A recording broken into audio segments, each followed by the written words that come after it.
Hello friends, welcome to high study. Airport authority of India के under में junior executive common cadre का जो exam चल रहा है वो आज फिनिश हो चुका है। ये एग्ज़ाम आप लोग का 2 दिन कंडक्ट करवाया गया है। 14 एंड 15 अक्टूबर को 14 एंड 15 अक्टूबर को एग्ज़ाम कंडक्ट करवाया गया था। 14 अक्टूबर को इसकी 3 शिफ्ट कंडक्ट करवाई गई थी और आज 15 अक्टूबर को इसकी 2 शिफ्ट कंडक्ट करवाई गई है। तो टोटल 5 शिफ्टों में एग्ज़ाम कंडक्ट करवाया गया है। तो आप लोग बोल रहे थे कि सर इसकी एक्सपेक्टेड कट ऑफ क्या रह सकती है, कौन से शिफ्ट हार्ड आई है, कौन से शिफ्ट इजी आई है, क्या नॉर्मलाइजेशन होगा, वो सारे डिटेल में आप लोगों को इस वीडियो में बताने वाला हूँ। बाकी आप लोग जानते ही इसमें जो वैकेंसी है 237 वैकेंसी है। कितनी वैकेंसी है? 237 वैकेंसी है। एक्सपेक्टेड कट ऑफ देखने वाले हम क्या रहेगी। कंपटीशन बहुत ही हाई है, आप लोग जानते हैं। ऐसा क्यों बोल रहे हैं सर? क्योंकि आप लोगों के जो फॉर्म भरे गए थे आप लोगों के 3.5 लाख, तो 3.5 लाख फॉर्म भरे गए हैं। तो अच्छे खासे फॉर्म भरे गए हैं। उसके बाद एक वैकेंसी पर आप लोग 1400 से 1500 कैंडिडेट मानकर चल सकते हैं जिनके बीच फाइटिंग होने वाली है। और बाकी कंपटीशन तो हाई है। बाकी जो चीज़ें आप लोग कह रहे थे कि सर कट ऑफ किस लेवल पर डिपेंड करेगी, तो पेपर का लेवल क्या रहता है उसके हिसाब से आप लोग की कट ऑफ डिसाइड की गई है। तो इम्पोर्टेंट पॉइंट तो आप लोग जानते हैं कि इसमें नेगेटिव मार्किंग नहीं थी, तो इस वजह से कुछ कैंडिडेट ने पूरे के पूरे भी अटैम्प्ट किए हैं। तो अगर फिर भी ये ज़रूरी नहीं है कि आप लोगों ने पूरे अटैम्प्ट किए हैं या नहीं किए हैं। अगर आप लोग 130 या 120 या 125 बिल्कुल 90 या 80-90% एक्यूरेसी के साथ अटैम्प्ट कर पाए हों तो भी आप लोगों के चांसेस ज़्यादा रहेंगे नॉर्मलाइजेशन में नंबर इंक्रीज़ होने के। तो एक्यूरेसी मैटर करती है IBPS में, ऐसा नहीं है। तो अब देख लेते हैं कौन सी शिफ्ट इजी रही है, कौन सी शिफ्ट हार्ड रही है। ये आप लोग खुद ही डिसाइड कर लीजिएगा। मैंने टेलीग्राम पे पोल कराया था, तो उस पोल के रिजल्ट मैं आप लोगों के साथ शेयर कर रहा हूँ।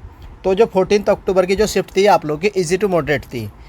ईजी टू मॉडरेट 14 और 1 अक्टूबर की ये पहली शिफ्ट है। जो आप लोगों की 14 अक्टूबर की जो पहली शिफ्ट है उसमें कैंडिडेट के कितने एवरेज मार्क्स बन रहे हैं, तो उसका एक पोल कराया गया था। तो उस पोल के हिसाब से आप लोग डेटा देख सकते हैं।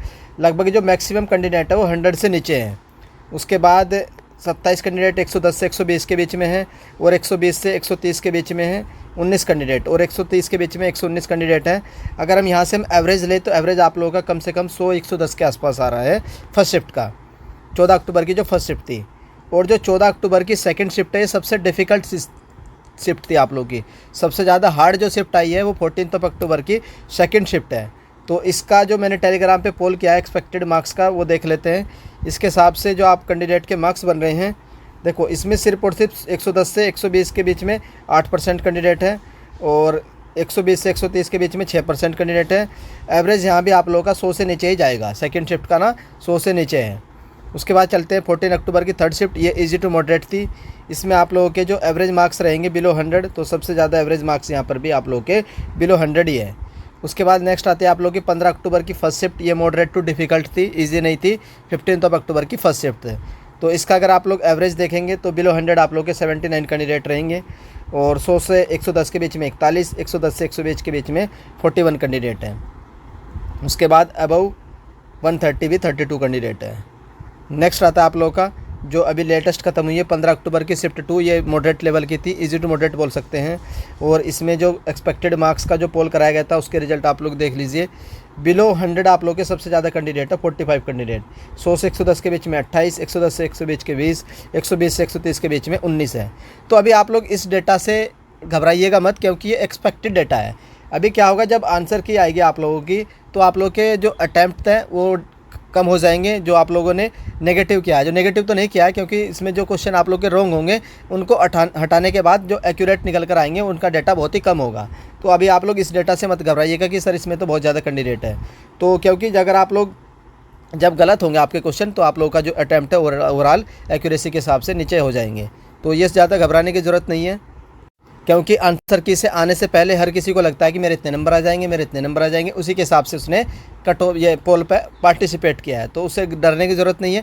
अभी सबके 140, 130, 120 आएंगे, लेकिन जब कट ऑफ आएगी और क्या नाम आंसर की आएगी तो सब आराम से देख लेना आप 100 और 110 पे आ जाएंगे, 120-130 वाले। तो उससे घबराने की ज़रूरत नहीं है। कट ऑफ बिल्कुल भी हाई नहीं जाएगी। पेपर का लेवल बहुत ही हार्ड रहा है। कुछ शिफ्ट थी आप लोग की ईजी रही है, मैक्सिमम शिफ्ट आप लोगों की मॉडरेट टू हार्ड ही रही है। और बाकी इसमें नॉर्मलाइजेशन देखने को मिलेगा क्योंकि एग्ज़ाम आप लोगों का 5 शिफ्ट में कंडक्ट करवाया गया है। पेपर का लेवल ओवरऑल देखें तो मॉडरेट है। अब मैं आप लोगों को एक्सपेक्टेड कट ऑफ दिखा देता हूं कि मेरे अकॉर्डिंग क्या क्या एक्सपेक्टेड कट ऑफ रह सकती है। तो कैटेगरी वाइज देख लेते हैं। जो अनरिजर्व की एक्सपेक्टेड कट ऑफ रहेगी वो 115 से 125 के बीच में रहने वाली है। 115 से 125 के बीच में यूआर की रहेगी। उसके बाद ओबीसी की एक्सपेक्टेड कट ऑफ होगी 105 से 115 के बीच में। इकोनॉमिकली वीकर सेक्शन की एक्सपेक्टेड कट ऑफ 105 से लेकर के 115 के बीच में होगी। और जो एससी की एक्सपेक्टेड कट ऑफ रहेगी 90 से 100 के बीच होगी। देन आप लोगों का एसटी आता है, एसटी की एक्सपेक्टेड कट ऑफ 80 से 90 के बीच रहेगी। और जो एक्स सर्विसमैन होते हैं, पीडब्ल्यूडी वाले कैंडिडेट होते हैं, उनकी एक्सपेक्टेड कट ऑफ 60 से 70% के बीच रहने वाली है। तो ये एक्सपेक्टेड कट ऑफ का आइडिया है, मैं बता रहा हूँ। अभी आप लोगों के मार्क्स ज़्यादा बनेंगे, आप लोग कहेंगे कि सर इतनी कट ऑफ नहीं जाएगी। क्यों नहीं जाएगी? क्योंकि आप लोग बोलेंगे कि सर मेरे इतने आ रहे हैं, मेरे इतने आ रहे हैं, उसके इतने आ रहे हैं, उसने इतना अटैम्प्ट किया है। तो उससे आप लोगों को अभी घबराने की ज़रूरत नहीं है। जब आंसर की आएगी सबका सामने आ जाएगा कि किसके कितने मार्क्स बन रहे हैं। अभी तो आप लोग कुछ भी बोल दोगे वही सही माना जाएगा। तो अभी इतनी हाई कट ऑफ नहीं जाने वाली है। मैक्सिमम यूआर की 120 के आसपास ही घूमेगी, इससे ज़्यादा कट ऑफ नहीं जा सकती हैं। आप लोग भी जानते हैं जो जीके का लेवल रहा है बिल्कुल मॉडरेट टू डिफ़िकल्ट रहा है जीके का लेवल। आउट ऑफ 35 जो अच्छे कैंडिडेट है वो भी 20 तक ही पहुंच पाए हैं, जो जेके वाला सेक्शन था। तो अगर आप लोग देखा जाए 15 क्वेश्चन तो आप लोग के सीधे सीधे कम हो जाते हैं। तो 135 में से भी कट ऑफ देखा जाए, फिर आप लोग का रीजनिंग भी थोड़ी सी डिफिकल्ट थी, पजल वगैरह, अगर वहाँ से 10 भी कम किया जाए तो 120 के आसपास अगर डुएबल थे, तो 120 के आसपास डुएबल है। तो उसमें से भी आप लोग की एक्यूरेसी डिपेंड करती है 110 115। तो वही आप लोग की एक्सपेक्टेड जो रेंज रहेगी 120 के आसपास ही रहेगी यूआर वाली। तो एक आइडिया है बस एक्सपेक्टेड कट ऑफ का। बाकी जैसे आप लोग की आंसर की आएगी मैं आप लोगों के साथ शेयर कर दूंगा।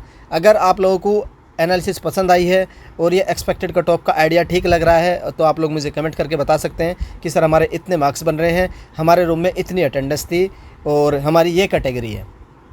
बाकी जैसे ही इसकी आंसर की आएगी उसकी इन्फॉर्मेशन मैं आप लोगों को सबसे पहले दे दूँगा। वीडियो देखने के लिए धन्यवाद। Thank you.